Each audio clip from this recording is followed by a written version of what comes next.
Welcome to the Locked On Titans podcast. I am your host, Tyler Rowland. Titans fans, it is a Rewatch Wednesday edition of the Locked On Titans podcast. And as you guys know, this is my favorite show of the week. I've rewatched the Titans game against the Jaguars multiple times, not only the TV copy, but the all 22 coaches film as well. And I am ready to share with you guys everything that I saw from the Titans schematically on offense and defense from that win over the Jags. We are going to step into the film room today, and I'm going to empty out all of my film notes for you guys. Before we get into that Rewatch Wednesday discussion, though, the Titans made some pretty important roster moves on Tuesday. We saw a Titans offensive lineman retire in the middle of the season, and we also saw the Titans go out and sign a familiar face who could be replacing a starting linebacker for the Titans defense. So a lot to discuss on a Rewatch Wednesday edition of the Locked On Titans podcast. Let's get it. You are Locked On Titans, your daily Tennessee Titans podcast, part of the Locked On Podcast Network, your team every day.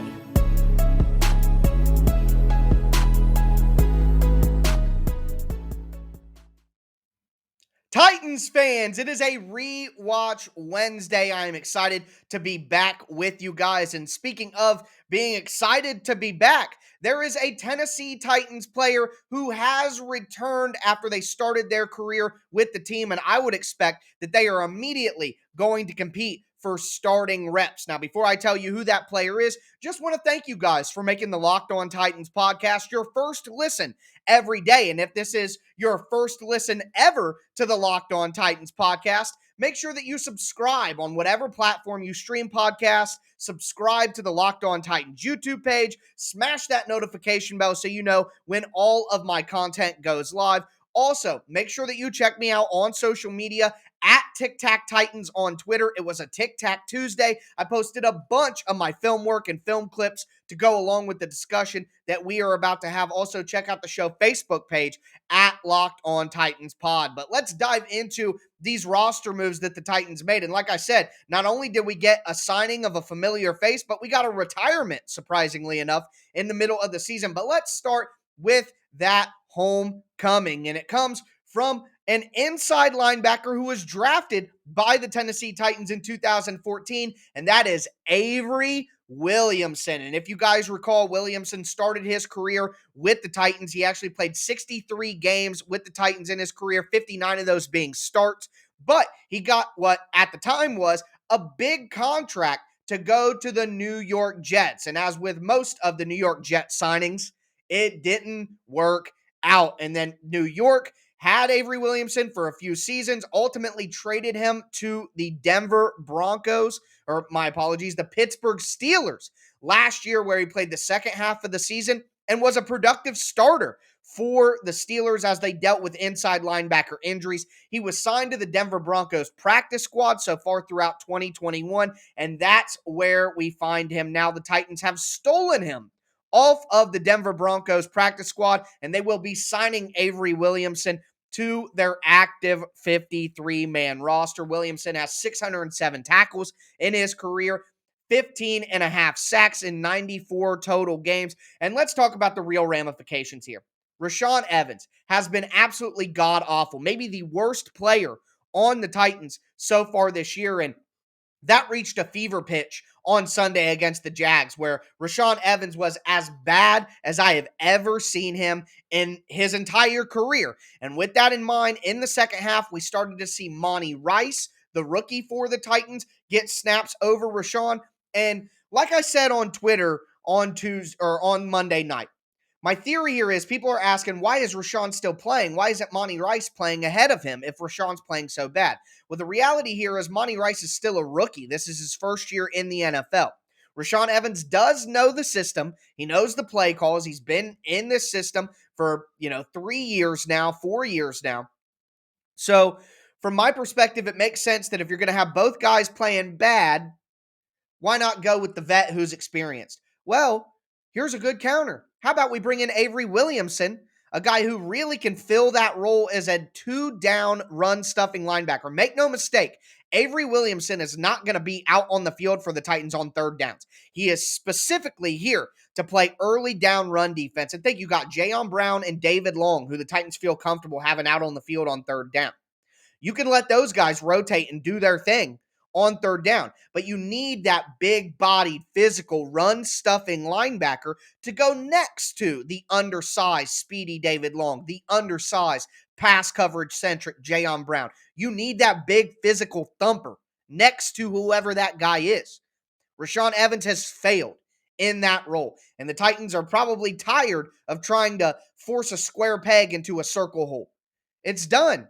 Rashaan is done, okay? His career with the Titans is essentially over right now. They're bringing in Avery Williamson, and I would not be surprised to see Avery Williamson completely eat all of Rashaan's snaps by, a couple weeks further into the year. I don't think that this would probably be possible because why would anyone give up anything at all for Rashaan Evans right now? But this would open up the ability for the Titans to trade Rashaan Evans, maybe to Dean Pease in Atlanta with the Falcons and Arthur Smith, the guy who got the most out of Rashaan.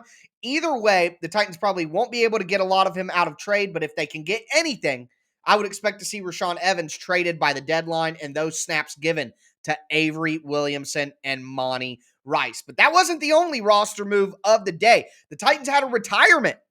Offensive lineman Ty Sambrailo retired, and I would imagine that he's dealing with another injury. This guy has been through a ton of injuries, and he talked in the offseason and in training camp about just how difficult mentally it was for him to come back from his lower leg injury from last year. So Sambrailo's been in the league for a while now. He's probably just tired of rehabbing his body. It takes a toll on you. So a shocking retirement there mid-season, but one that makes sense when you look at the injury history. Ty Sambrailo was a really good depth tackle for the Titans, though, and it does hurt the Titans in the sense that they're going to have to get a lot more out of Kendall Lamb, who they haven't gotten a lot out of, and rookie Dylan Radins.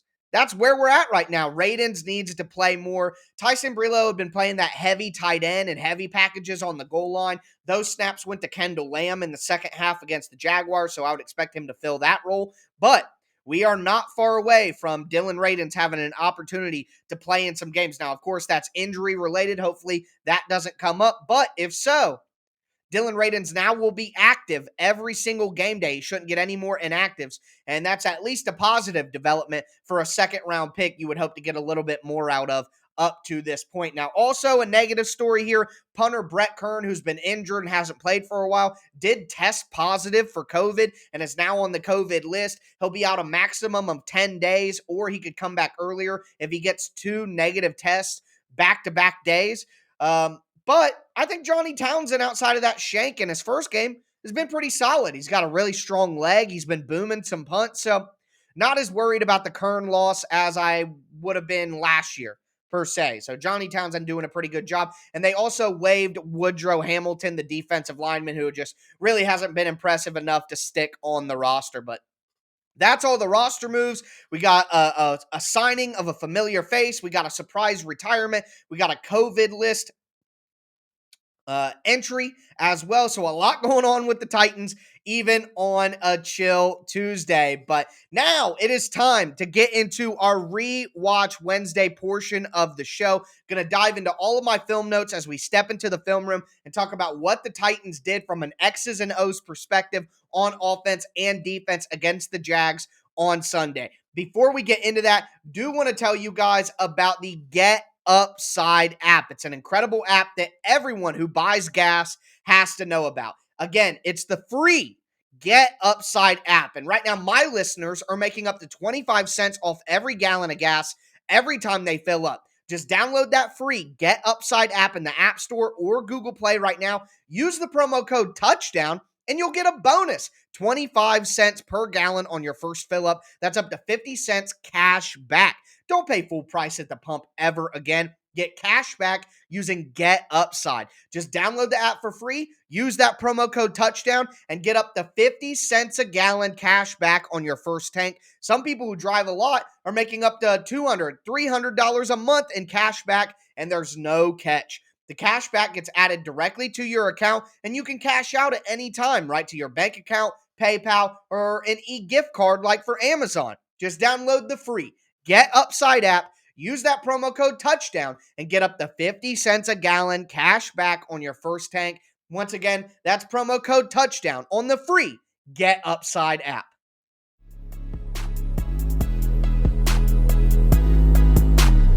Titans fans, let's dive into the film room. Check out my notes from rewatching the coach's tape, the All 22, in this Rewatch Wednesday edition of the Locked On Titans podcast. We are going to focus on the offensive side of the ball first. And I just want to say this. Hasn't all been great, but shout out to Todd Downing. A really creative display in this game. He used motion at the snap. We talk about motion. I'm not talking about motion in a guy and then he gets set again or you change the formation. I'm talking about a guy is in motion when the ball is snapped, which is the new just motion. You got to have motion at the snap to confuse the defense. Todd Downing did a good job of that multiple times throughout the game also. Putting Cam Batson in the Wildcat and running a read option with Derrick Henry. The reverse to Chester Rogers. Fake a pitch one way, reverse to Chester Rogers back the other way with a little bit of motion at the snap matched in. He did a great job defeating man coverage. We have talked for weeks now that the Titans have been struggling going against tight man coverage with the crowded line of scrimmage from the defense. Well, here's what Todd Downing did on multiple occasions. One time, he put Jeremy McNichols out in spread. So spread, you got 5 people out at wide receiver, nobody in the backfield with Ryan Tannehill. Jeremy McNichols and one other wide receiver are on a side by themselves, just those 2 guys, and they're stacked right next to each other with Jeremy McNichols just behind the front wide receiver on the point. Well, having a stack like that, it inherently creates space because both Jeremy McNichols and the wide receiver, you can't get press coverage on both of them when they're stacked at the line of scrimmage like that, or you'd have to be off sides to do that. So you can't do that. So that naturally creates space. And when you're in man coverage, the defense is in man coverage, and you know that. Well, who's going to be playing man coverage on the running back? A linebacker. So you create some natural space with the 2-man stack, and then you have Jeremy McNichols run a drag route across the field with a linebacker trailing him in man coverage. Beautiful stuff. Jeremy McNichols got about a 20-yard gain on a key third down early in the ball game. Just good stuff from Todd Downing. Outside of that, I really liked the fake pitch to Derrick Henry one way, and then immediately turning back and hitting A.J. Brown on the slant. I love that. Misdirection. Utilize Derrick Henry in non-traditional play action ways. Fake a toss to him and then flip back immediately. Run the RPO. The Titans ran a good RPO out of shotgun. It didn't work out. The ball was batted down, but the play design was awesome. It was just a quick pop pass on a turnaround to a tight end. And like I said, the ball got knocked down, but you fake that handoff to Derrick Henry. You see that the defense is cheated up. Boom. Hit the quick pass to the tight end on the turnaround. Read, pass, option. I wanted to see Todd Downing add more of that into the Titans offense. And while we haven't got quite as much as I was hoping based on what Todd Downing did with the RPO passing game in Oakland in 2017, we're starting to see some elements of that. And you can always tell it's an RPO because the offensive linemen are way down the field when the ball is thrown. The NFL doesn't seem to want to call that penalty, but on the RPO I'm talking about, Quessenberry was 4 yards down the field when the ball was thrown. There wasn't a flag. RPOs are cheat codes, folks, because the referees just don't want to throw that penalty flag on an eligible man downfield. So more of that, Todd Downing, please. Also, some other things. Like I said, you fake the pitch, you hit the slant. More condensed formations. The Jaguars were putting 9 guys in the box. The Titans were saying, okay, we're basically going to run a goal line formation with 1 wide receiver and motion them in. Condense the formation. Derrick Henry's big runs that we have seen this year haven't come on outside zone. They've come on inside running plays, inside zone, where he's able to bounce it out because the defense just collapses in like a black hole, and then there's nobody outside. Derrick Henry beats one defensive back with a stiff arm, and he's off to the races. So good job by Todd Downing taking advantage of them putting that many people in the box. Some good stuff there on the inside zone. Also, bunches. He still went with those trip bunches, 3 guys in a triangle on the line of scrimmage to help create space against tight man coverage, 2-man stacks as well. So over the last few weeks, the Titans have been running a bunch of trips bunch.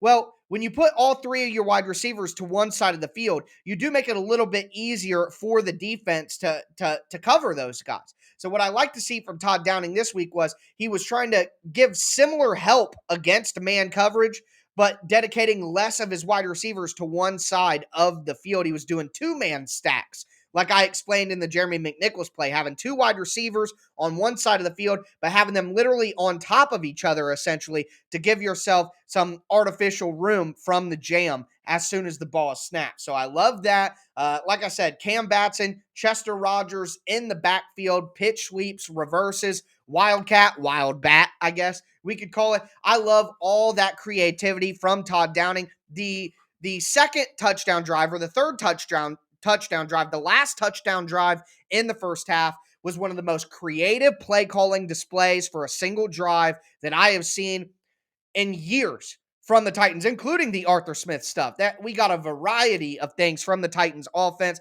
Kind of want to highlight that on Monday on Twitter, or on Wednesday on Twitter. So if you're checking this, go to my Twitter in the afternoon. At least it'll be up there. But I thought Todd Downing did a good job being creative. There's plenty to be desired. Would love to see more play action on first down. But overall, a really good game plan from Todd Downing. Moving forward, outside of that, run blocking was absolutely fantastic. It improved throughout the game. The Titans started wearing them down. And by the end of that game, Derrick Henry's last touchdown run, Andrew Wingard, the number 42, the white safety for the Jacksonville Jaguars that the Titans just roasted all last year as well. He was just laying on the ground in the end zone, not wanting to stand up because Derrick Henry had just bullied those boys all day long. You love to see stuff like that. And like I mentioned earlier, the Titans had much more success with inside zone than outside zone runs. The Jaguars, when teams go in 4-man fronts and they leave 4 or 5 guys at the second level, you're vulnerable to them flowing to the ball. It's harder for the offensive linemen to get a body on those guys immediately. So when you have good flowing linebackers and linebackers with good speed, it makes it harder to run outside zone because Derrick Henry could get a crease to the outside. But if the guards don't get up to the second level because those linebackers are so fast, it's going to be difficult for Derrick Henry to break those long runs once he gets past the line of scrimmage, even if it only has 4 guys on the line.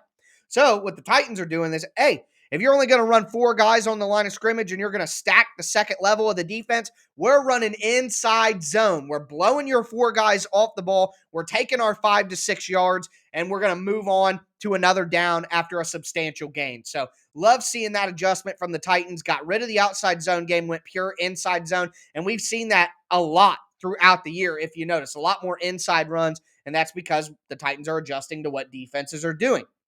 Also in the passing game, do want to mention Clay Brooks, the cornerback for the Jags. I mentioned him as a key to victory for the Titans. Attack Clay Brooks. He's their worst cornerback, and that's exactly what the Titans did. He gave up the most yards of any single cornerback in the game with 52, 3 for 3 when targeted. Marcus Johnson did a great job when he had Clay Brooks on him. Marcus Johnson did a pretty good job regardless of getting separation. The best I've seen from a Titans wide receiver in the last few weeks since they haven't had a full A.J. Brown and haven't had Julio Jones. So good to have Marcus Johnson back. A.J. Brown, do want to mention him, limited snaps. He did a great job as a blocker in the run game on inside runs.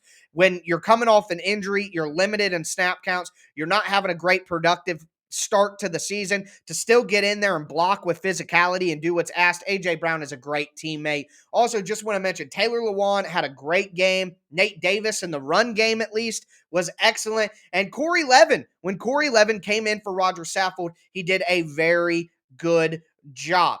Pass protection. Here's what I do want to say about pass protection. Still needs to be improved. The big thing for me is the Titans get 0 knockback in pass protection. The pockets, people have asked, why doesn't Ryan Tannehill scramble more? He's athletic. He's mobile. Well, when the pocket completely collapses at one time, there are no avenues to scramble. There's nowhere to go. The Titans, I know pass protection is more about setting back, adjusting to what the rush is, mirroring the rush. But the Titans have to find a way that when they do get their paws on their defender and pass protection. Knock them back a little bit, a little physicality, keep a pocket. The Titans' offensive line is basically buckling their seatbelt and holding on for dear life as they get pushed back, back, back, back towards the quarterback. Have some aggression. Be the pushback. Knock back the guys when you get your hands on them. Give Tannehill at least some lanes to scramble through, or just a little bit more time. A little bit more time for Ryan Tannehill in that game, and we were going to see some big plays in the passing game to A.J. Brown, but not a lot of time to do it. Tannehill's focused on getting the ball out quick, and I can't really blame him for that philosophy from what we're seeing from pass protection. But that's my schematic breakdown of what I saw on offense from the Titans. We are going to move forward, talk about the defensive side of the ball. A lot of goodies there for you guys as well. Before we get into that, just want to remind you guys about the best tasting protein bar ever from our friends over at Built Bar. Go to BuiltBar.com right now. They have their limited time flavor, the cookie dough chunk. It's one of my favorite flavors that they've ever produced. Really good flavor, really good texture. If you're not into that, they have something for everyone. All the bars are covered in 100% chocolate. They don't just taste good, though. They're healthy for you as well. Low calorie, low sugar, high protein, high fiber. Great as a healthy meal substitute or just a guilt-free snack. Go to BuiltBar.com right now. Use promo code LOCKED15 and you'll get 15% off your first order at BuiltBar.com. Once again, that's promo code LOCKED15 for 15% off at BuiltBar.com.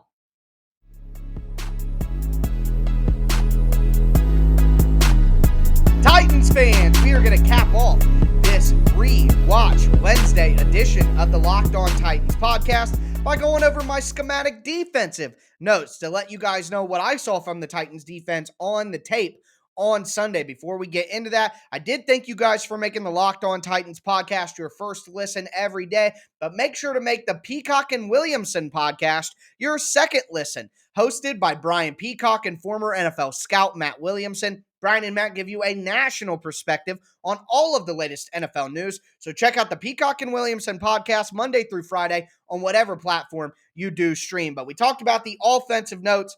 We talked about the roster moves. Let's get into my defensive REWATCH Wednesday notes here. Number one, I just want to say, great job by the Titans in man coverage. Now, when the team is missing their best wide receiver in DJ Chark, it makes it a little bit easier. You got Tavon Austin and Jamal Agnew out there as wide receivers, along with Laviska Shenault and Marvin Jones, who are good wide receivers.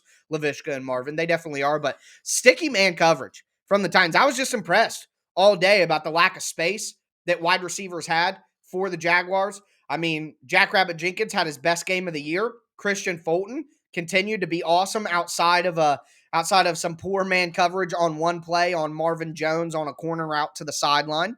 Thought Chris Jackson played very well in man coverage. Kevin Byard, great job in man coverage. Made a ton of plays out there. We'll talk about Kevin in just a second. But the Titans played a ton of man robber. So what that is, they'll bring their 4 guys on the rush or 5 guys. They'll have man coverage on the 5 eligible receivers, and then they'll use their extra defender if they're rushing 5, their 11th defender, or they'll use 2 defenders if they're only rushing 4, and they'll have them just play the middle of the field. If you have 2 guys as zone defenders and man, you're rushing 4. You have 5 guys in man coverage. You have a deep zone defender guarding anything deep. You have an underneath robber guarding everything over the middle or underneath. The Titans played that coverage very, very well all day against the Jags. It was probably the most man coverage I've seen from the Titans in any game this year, the least amount of zone. Now, speaking of the zone, though, when the Titans did play zone coverage, they played a lot of invert cover 2. So what's invert cover 2? I talk about this every week, but I am willing to reiterate again. Invert cover 2 is when you play a cover 2, which you guys got to know what that is by now if you've been listening to the show at all. You got the field is cut in half, and 2 guys got everything deep. You got this deep half, I got this deep half. Everybody else covering stuff underneath. Well, the Titans love running cover 2, but what they do is they either take their slot cornerbacks and one of their safeties to go back and play typically it's played with your 2 safeties at the top. One safety has one half, the other safety has one half. The Titans like to confuse people. So what they were doing is they were using invert cover 2 with their outside cornerbacks taking the deep halves. and both of their safeties and their linebackers and their slot corners taking everything underneath. It worked really well against the Jags because they like to run go routes on the sidelines and then have guys breaking in the middle from the slots. The Titans took that away perfectly with their cover 2 invert. But here's the problem. I do just want to mention this. You got to watch out for post routes. Okay? If your outside cornerbacks have deep third and your safeties are coming up into the middle, if those outside corners aren't perfectly, and what if you run a post with a wheel route against that coverage? What's the cornerback going to do? You can't stay with both those guys, so the Titans better be careful with that invert cover 2, or they're going to get murdered on post routes to Stephon Diggs and Tyreek Hill down the field. I would be very sparing with the invert cover 2 because smart quarterbacks and offensive play callers like we have with Buffalo and Kansas City, they'll figure out when you're running that invert cover 2 and they will burn you with a post over the middle. Be careful, Titans. Don't play with fire. I like the confusion, but be careful. Anyways, moving forward. The Titans did less twists and stunts this week. Of course, that's a big part of the game plan every week, but I noticed that they really focused on just rushing their 4 guys, and I think a lot of that had to do with rush lane integrity. The Titans have been letting quarterbacks get out of the pocket, roll out, and throw bombs deep. They have to hem quarterbacks in the pocket and not let them out so easily, and that requires rush lane integrity. And we're going to need to see that even more from the Titans in the next 2 weeks, as there's 2 quarterbacks who excel at second reaction plays, getting out of the pocket and making plays downfield. The Titans will have to play Josh Allen and Patrick Mahomes like they've played Lamar Jackson and like they played Josh Allen last year. Mush rush. I know people have been listening to the show for a few years now. Love it, baby. The mush rush. Okay? Don't rush too over aggressively. You want to put pressure on these guys, but you don't want to let them get out of the pocket and make plays downfield and extend plays. That's how they kill you. And that's how the Titans got killed by Kyler Murray, Russell Wilson, Zach Wilson. And they limited Trevor Lawrence doing that because they slowed down on the twists and stunts, which is something I talked about last week before the game. Some individual notes. Jeffrey Simmons was just an absolute animal, a freak. I'm trying not to cuss because it was so ridiculous what Jeffrey Simmons did. He dominated the line of scrimmage. I put one film clip up on Twitter of him literally defeating a triple team. He took on the double team from the offensive line, took on the lead blocker at fullback, and still made the tackle on the running back. Jeffrey Simmons is absolutely absurd, guys. Both the Harold Landry sacks were because of Jeffrey Simmons' pressure. Mike Vrabel talked about that pressure that Jeffrey Simmons created for everybody else in his press conference on Monday as well. So confirmed, that is what I'm seeing. That's what Mike Vrabel is seeing. Jeffrey Simmons is great. And a lot of you guys are making jokes on my Twitter about needing to see more from Jeffrey Simmons. I don't know who said they needed to see more from Jeffrey Simmons, but I don't know what they're watching. Simmons has been awesome this year. One of the best 5 interior defensive linemen in the entire league. Kevin Byard, incredible speed, physicality.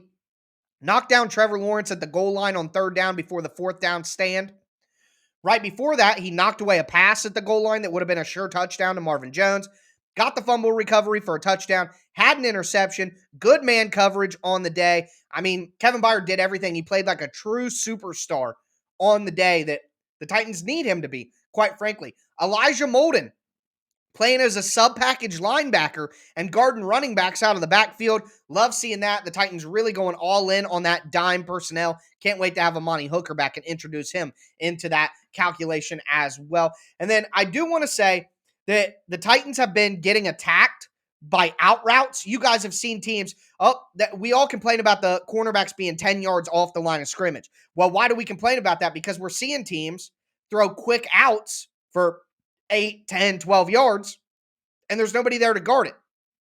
Well, the Titans are trying to adjust, and what they're doing is when they run that invert cover 2, or whatever zone coverage, they are telling their outside underneath zone defenders to really flash out to the sideline to take away those out-breaking routes. Now, again, that really worked for the Titans this week against a crappy Jags team, but if I see that on tape, and I'm just a dude, and I see that on tape, Andy Reid sees that on tape. Okay? The Bills see that on tape. So, got to be careful. I would imagine that the Bills and the Chiefs are really going to focus on post routes. They're going to focus on in-breaking routes because the Titans have adjusted to what teams are doing to them, and they've started really focusing on covering the underneath outside areas for those out routes. The Titans have to make sure that they don't go too full bore into that, or teams will take advantage of it the other way. But hey, that's the cat and mouse game of the X's and O's in the NFL, the schematics for the Titans. My favorite episode of the week, breaking down the film with you guys. Make sure you subscribe to the Locked On Titans podcast. Crossover Thursday is tomorrow. We'll have Joe Marino from Locked On Bills on the show. He does a great job, great work. Excited to begin our preparation for the Bills game with Joe on tomorrow's show. I'm going to do a mailbag on Friday. It's been forever since I've been able to do a mailbag with you guys because the season is here. But with the Titans playing on Monday Night Football, we'll do our game preview on Monday. That means Friday is kind of open for us to have a little bit of fun. Send in your questions to me at Tic Tac Titans on Twitter, or send your questions as a 5-star review on Apple Podcasts, and I will shout you out and answer those on the show on Friday. Can't wait for the weekend ahead. That's going to do it for me today, though, folks. As always, I am your host, Tyler Rowland, and this was Locked On Titans.